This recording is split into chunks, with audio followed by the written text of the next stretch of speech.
Hello students, welcome back in online teaching.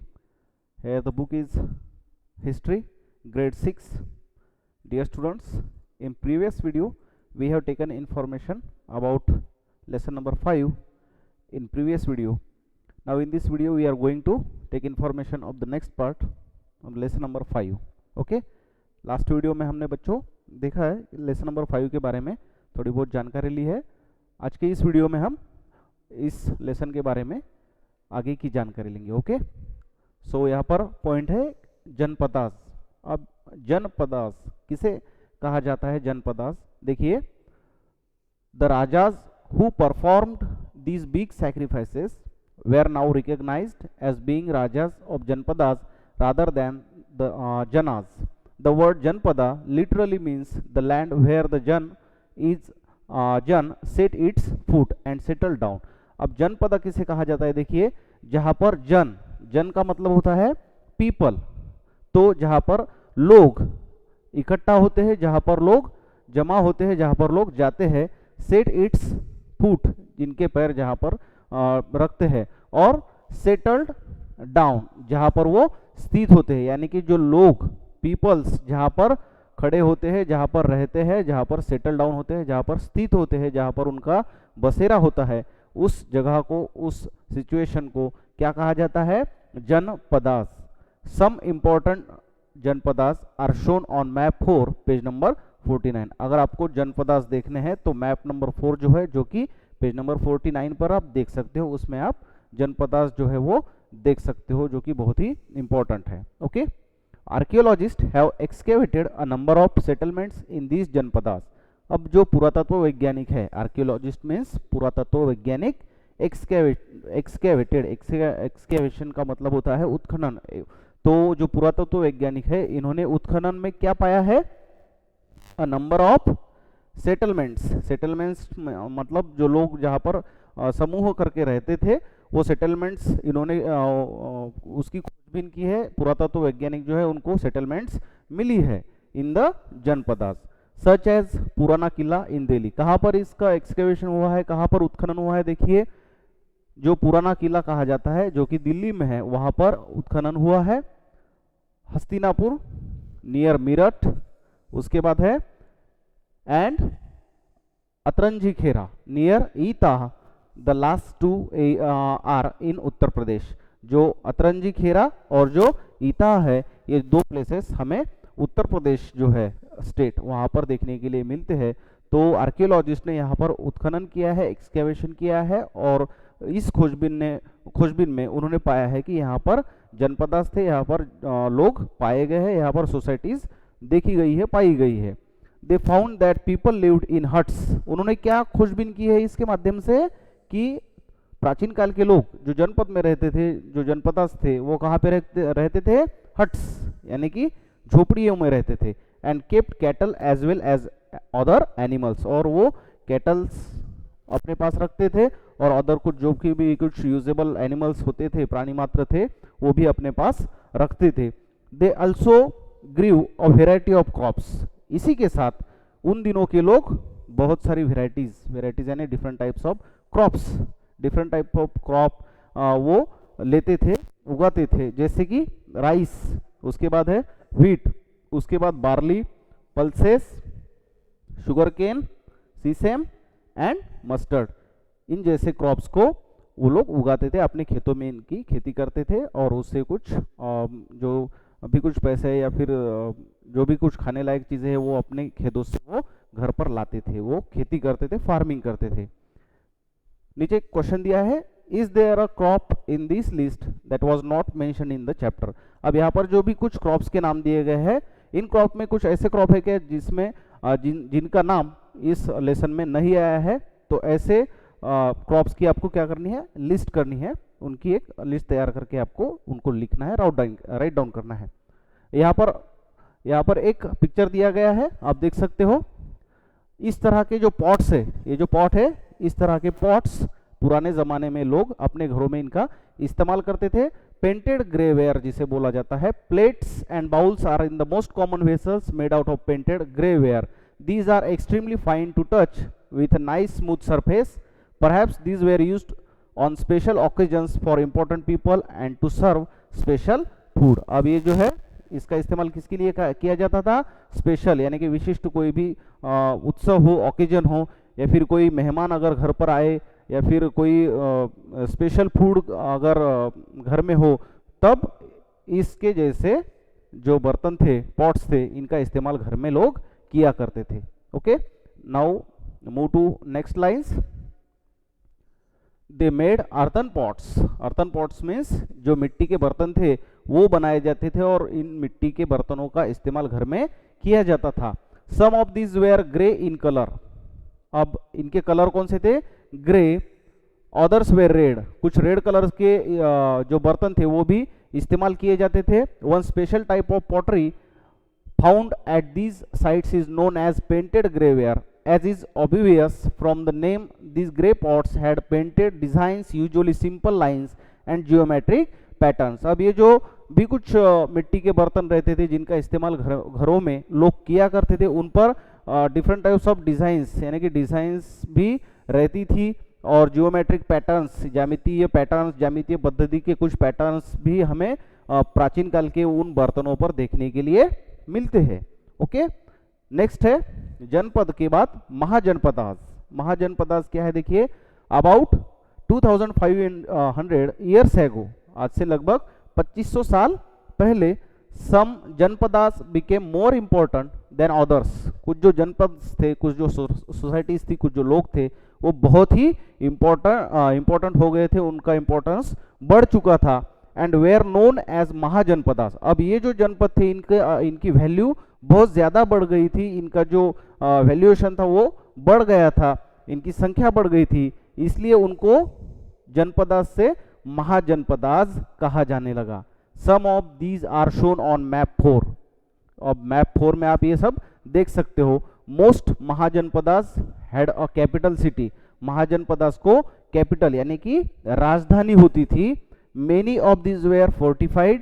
This means that huge walls of wood, brick or stone were built around them. यानी कि वो जो राज्यों की राजधानियाँ की या फिर महाजनपदास की राजधानियाँ जो रहती थी, कैपिटल सिटीज जो रहती थी, उन्हें जैसे कि कोई किले की तटबंदी होती है, किलेबंदी की जाती है, उसे प्रोटेक्ट करने के लिए उस तरह की एक वॉल बिल्ट की जाती थी, या फिर एक प्रोटेक्टिव वॉल का निर्माण उन दिनों में किया जाता था, ताकि किसी शत्रुओं से राज्य को या फिर राजधानी को कोई आपत्ति ना पहुंचे, धोखा ना पहुंचे। नेक्स्ट है, आप यहाँ पर देख सकते हो मैप नंबर 4। ओके, नेक्स्ट है अपना part, forts were probably built because people were afraid of attacks from other kings and needed protection. अब आपको फोर्ट्स का मतलब मालूम है। फोर्ट्स मतलब किला। पुराने काल में जो राजा थे, किंग्स थे, उन्होंने अपनी सुरक्षा के लिए किले तैयार किए थे। क्यों तैयार किए थे? Were probably build because people were afraid of attacks from other kings and needed protection. जो दूसरे राजा थे वो क्या करते थे? एक दूसरे पर अटैक करते थे। उन अटैक से बचने के लिए, उन हमलों से बचने के लिए, प्रोटेक्शन करने के लिए, खुद की रक्षा करने के लिए किलों की निर्मित की जाती, फोर्ट्स की निर्मित की जाती थी, उनका निर्माण किया जाता था। It is also likely that some rulers wanted to show how rich and powerful they were by building really large, tall and impressive walls around their cities. इसी के साथ फोर्ट्स के निर्माण के ही साथ कुछ राजा जो थे, जो कि वेल्थ में बहुत ही रिच थे, जिनके पास बहुत ही ज्यादा वेल्थ थी, बहुत ज्यादा वो रिच थे, वो क्या करते थे? अपने राज्य में अपनी राजधानी को क्या करते थे? बहुत बड़ी बड़ी लार्ज इंप्रेसिव वॉल्स यानी कि जो दीवारें हैं, उन दीवारों का निर्माण करते थे, वो उनको बिल्ड करते थे अराउंड देयर सिटी। जो भी कुछ राजधानियां थी, उनके राजधानी के अराउंड वो क्या करते थे? बड़ी बड़ी दीवारों का निर्माण करते थे। Also in this way the land and the people living inside the fortified area could be controlled more easily by the king. Building such huge walls required a great deal of planning. Thousands if not lakhs of bricks और stones had to be prepared. अब ऐसी दीवारें तैयार करने के लिए, जो कि बहुत बड़ी बड़ी रहती थी, ऐसी दीवारें तैयार करने के लिए बहुत ज्यादा खर्चा आता था, जो ब्रिक्स रहती थी वो ब्रिक्स लगती थी, स्टोन्स का इस्तेमाल उसमें किया जाता था, बहुत बड़े बड़े जो पत्थर रहते थे उन पत्थरों का इस्तेमाल भी इनके निर्माण में किया जाता था। This in turn meant enormous labor provided possibly by thousands of men, women and children। अब इसमें क्या होता था देखिए कि ये सब निर्माण करने के लिए, इतनी बड़ी बड़ी दीवारों को तैयार करने के लिए बहुत ज़्यादा संख्या में, भारी मात्रा में लेबर, उसके बाद जो भी कुछ लोग थे इसमें शामिल होते थे, वो लोग काम करते थे। उन्हीं के साथ वुमेन्स यानी कि महिलाएं भी उसमें काम करती थी, चिल्ड्रेंस भी उसके निर्माण में अपना हाथ बटाते थे, हेल्प करते थे। And resources had to be found for all of this. और ये जो रिसोर्सेस है, रिसोर्सेस मीन्स संसाधन, तो बहुत सारे जो रिसोर्सेस थे वो भी वहां पर देखने के लिए मिलते थे। आगे आपको एक पिक्चर दिया गया है, उस पिक्चर में आप देख सकते हो ये एक वॉल है जो कि ब्रिक से इसका निर्माण किया गया है। ये एक राजधानी है, उस राजधानी के अराउंड, सिटी के अराउंड ये वॉल तैयार की गई है, जो जिसमें ईंटों का, ब्रिक्स का या फिर स्टोन्स का, बड़े बड़े स्टोन्स का, पत्थरों का इस्तेमाल किया गया है।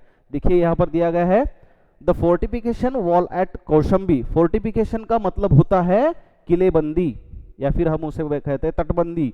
The fortification wall at Kaushambi, Kaushambi नाम का एक प्लेस है, वहां पर ये वॉल आपको देखने के लिए मिलेगी। This is a picture of remains of a wall made of brick.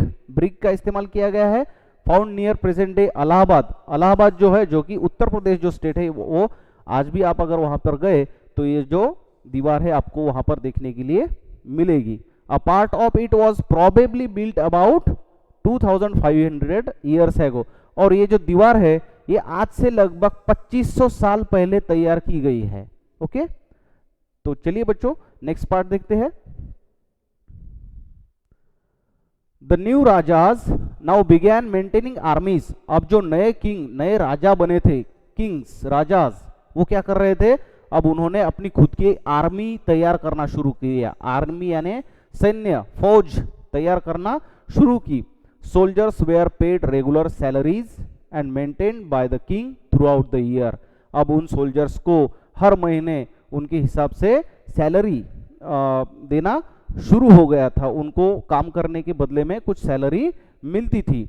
Some payments were probably made using punch marked coins. See the illustration on page number 84। You will read more about these coins in chapter 8। अब ये पंच coins जो थे, जो जिसे कहा जाता है राजा की मोहर, ऐसे कुछ कॉइन्स सोल्जर्स को दिए जाते थे पेमेंट के तौर पर, सैलरी के तौर पर, जिनमें राजा के कॉइन पर मार्क रहते थे, पंच रहते थे। ऐसे आपको जो कॉइन्स है ये कहाँ पर, सी the illustration on page number 84 पे आपको देखने के लिए मिलेंगे। You will read more about this coins in chapter 8। अब ये कॉइन्स कैसे थे, क्या था इन कॉइन में, कौन सी चीज से बने हुए थे, इन सब के बारे में हम चैप्टर नंबर 8 में पढ़ेंगे। ओके, ये नीचे एक पॉइंट दिया गया है, list 2 ways in which the rajas of Mahajanpadas were different from those mentioned in the Rigveda। Okay, next है टैक्सेस। अब टैक्स आप सब लोगों को मालूम है कि टैक्स पे करते हैं हम। प्राचीन काल में भी टैक्सेस की जो सिस्टम थी वो अवेलेबल थी। वो कैसी, किस प्रकार में थी देखिए। As the rulers of the Mahajanapadas were building huge forts, एक पॉइंट है यहाँ पर, बी है maintaining big armies, they needed more resources. अब उस समय में क्या था कि राजा लोग जो थे, किंग्स थे, उन्होंने अपनी खुद की एक आर्मी तैयार करना शुरू किया था, क्योंकि जो अदर्स एनिमी जो थे वो क्या कर सकते थे, अटैक्स कर सकते थे। उनसे प्रोटेक्शन करने के लिए, खुद को प्रोटेक्ट करने के लिए खुद की आर्मी होना उनको जरूरी था। इसलिए उन्होंने खुद की आर्मी तैयार की थी, उनको वो सैलरी भी देते थे। तो क्या था देखिए, बिल्डिंग ह्यूज फोर्ट्स, बहुत बड़े बड़े किलों का निर्माण, मेंटेनिंग बिग आर्मीज, बहुत बड़ी बड़ी फौज इकट्ठा करना, उनको सैलरीज देना, दे नीडेड मोर रिसोर्सेस। और ये सब काम करने के लिए उनको ज़्यादा से ज़्यादा संसाधन, ज़्यादा से ज़्यादा वित्त, ज़्यादा से ज़्यादा वेल्थ लगने वाली थी। And they needed officials to collect this. और इस काम के लिए उनको ऑफिसर्स, जो अधिकारी वर्ग रहते थे, यानी कि जो लोग थे, वो चाहिए थे, उनकी ज़रूरत पड़ रही थी। So instead of depending on occasional gifts brought by people, as in the case of the raja of the janpadas they started collecting regular taxes. अब लोग क्या करते थे, खुद होकर राजा लोगों को गिफ्ट देते थे, वेल्थ देते थे, पैसे देते थे। लेकिन अब ये जो फौज है, बड़े बड़े किलों का निर्माण है, बड़ी बड़ी दीवारों का निर्माण है, ये सब करने के लिए, इसका मेंटेनेंस करने के लिए राजा को वेल्थ की जरूरत पड़ती थी। इसलिए राजा जो थे, किंग्स थे, उन्होंने लोगों से वो गिफ्ट्स लेना बंद करके टैक्स वसूल करना शुरू किया। ओके, कलेक्टिंग रेगुलर टैक्स, यानी कि जो लोग काम करते थे, जो भी कुछ चीजें रहती थी, उन पर वो राजा क्या करते थे, टैक्स लगाते थे। अब यहाँ पर पॉइंट्स दिए हैं, क्या है फर्स्ट पॉइंट देखिए, taxes on crops were the most important. अब क्रॉप्स जो लेते थे फार्मिंग में, फील्ड में जो अपने किसान रहते हैं, वो किसान क्रॉप लेते हैं, उन पर क्या था, टैक्स था। देखिए, this was because most people were farmers, ज्यादा से ज्यादा लोग क्या थे, फार्मर्स थे।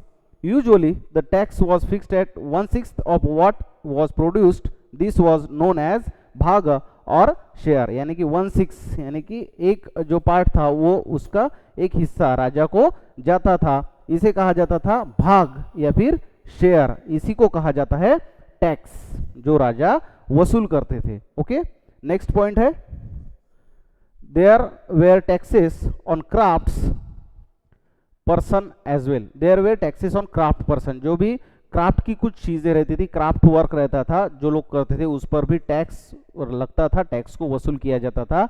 This could have been in the form of labour, for example a weaver और a smith may have had to work for a day every month for the king. अब जो क्राफ्ट पर्सन जो थे, crafting work में कैसे tax वसूल किया जाता था, देखिए, अगर कोई इंसान क्राफ्टिंग का काम करता है, क्राफ्ट का काम करता है, तो हर महीने में एक दिन की जो कमाई है, जो सैलरी है, जो भी कुछ उससे मिलता है, उस काम से जो भी कुछ वेल्थ मिलती है, वो एक दिन की वेल्थ किसे देनी पड़ती थी, राजा को देनी पड़ती थी। इसे ही कहा जाता है टैक्स। ओके, यानी कि उसे टैक्स के स्वरूप में देखा जाता था, जो कि राजा की तिजोरी में जाता था।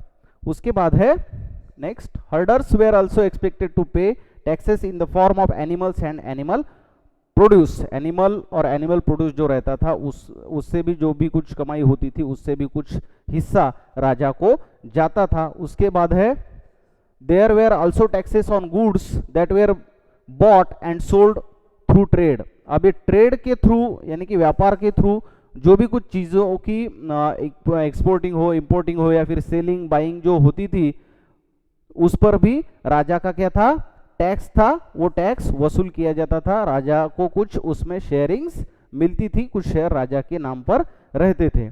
नेक्स्ट है, and hunters and gatherers also had to provide forest produce to the raja. अब जो हंटर्स थे, गैदरर्स थे, जो कि जंगल में वॉन्डरिंग का काम करते, जंगल से कुछ चीजों को इकट्ठा करके अपने जो जीवन है वो बिताना चाहते थे, उनसे भी टैक्स वसूलना शुरू हो गया था। यानी कि मैक्सिमम जो लोग थे, यानी कि फार्मर है, हार्डर्स है, ट्रेडर्स है, हंटर, गैदरर्स, इन सब से क्या काम किया जा रहा था, इन सब से टैक्स वसूलना शुरू हो गया था, ताकि राजा जो बड़े बड़े फोर्ट्स बिल्ड करते थे, आर्मीज को तैयार करते थे, आर्मी को सैलरी देते थे, और बाकी का भी जो कुछ मेंटेनेंस रहता था, वो सब इन सब टैक्स से चलाया जाता था। Okay, I hope you all understand this. Next है, what do you think would have been provided by hunters and gatherers? आपको क्या लगता है कि हंटर्स और गैदरर्स, यहाँ पर हंटर्स और गैदरर्स राजा को क्या देते होंगे, क्या लगता है आपको? इसके बारे में आपको क्या करना है, थिंकिंग करनी है और इसका आंसर लिखने की कोशिश करनी है। नेक्स्ट पार्ट जो है इसका नेक्स्ट वीडियो में देखेंगे। ओके।